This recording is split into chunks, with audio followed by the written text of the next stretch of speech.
And now we actually know that the third largest tobacco company in the world, Japan Tobacco International, has bought a big portion of a startup in Silicon Valley that produces a vaporizer that can be used to heat vapor for marijuana and tobacco. I really don't care if that happens, actually, as long as you're not driving, performing brain surgery on me or my loved ones, or flying a plane. I really could care less. Okay? But, or coming to work. Otherwise, I could care less. But the issue is these are products that are killing the young people on purpose. And so I think that's why many of us are concerned about just what we're seeing with these trends of youth marijuana use. Next slide.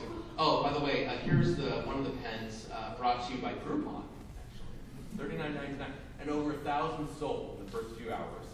And it's an Atmos dry herb wax and oil vaporizer kit in multiple colors available. Now, I mean, how many people in here would look at that in an office and know that that was to consume drugs, consume marijuana? When kids are asked where their source of marijuana comes from, it's really interesting. The University of Michigan divided between medical and non-medical states, and essentially what they found was the third most popular reason, which was a statistically significant difference, between medical marijuana and non-medical marijuana state for a source of pot by a 12th grader was somebody else's medical marijuana recommendation. And so that has become a new source of marijuana for young people. So was that essentially states that had medical had higher rates of marijuana use and abuse and dependence, which I think is just interesting. This is all medical now, by 2004, kind of continuing. Remember, drug use is a continuum. It's not like you tried it once and then you tried it a second 2 times. Maybe you try it 3 times and then the 4th time you try it, you're addicted. It doesn't work that way. It's a continuum and it's different for everybody.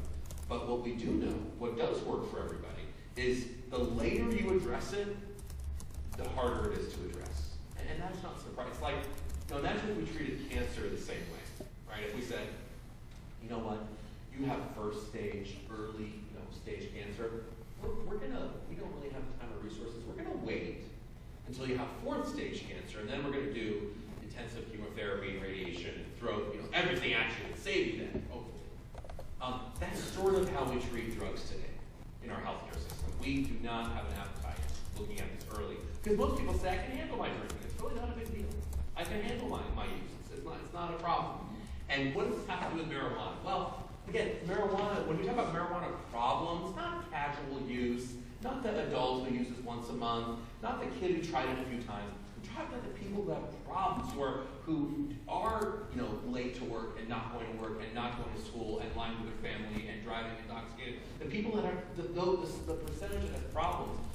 And so when I think about integrating the criminal justice system and health, drug courts have been one way to do this. So this is Tiffany in Florida, methamphetamine, marijuana. And then you go to the next slide. This is Tiffany at her drug court graduation.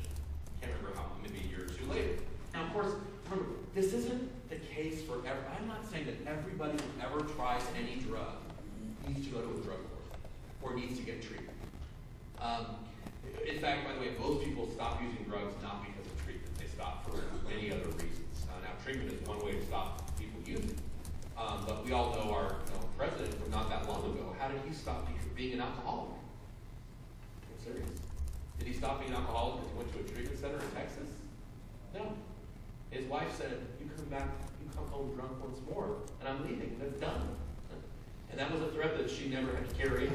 But it worked. That's why it worked. Rather than doing that, the judge said, oh, you tested positive your first time? 2 days in jail. Your second time? 3.5 days. Your next time, you're not going to be able to go to work because I'm not going to schedule on a weekend. You're going to miss work. And among a cohort of methamphetamine users, this was hugely successful. I mean, we're not talking about light drug users here, we're meth users. 'Cause I'm alive!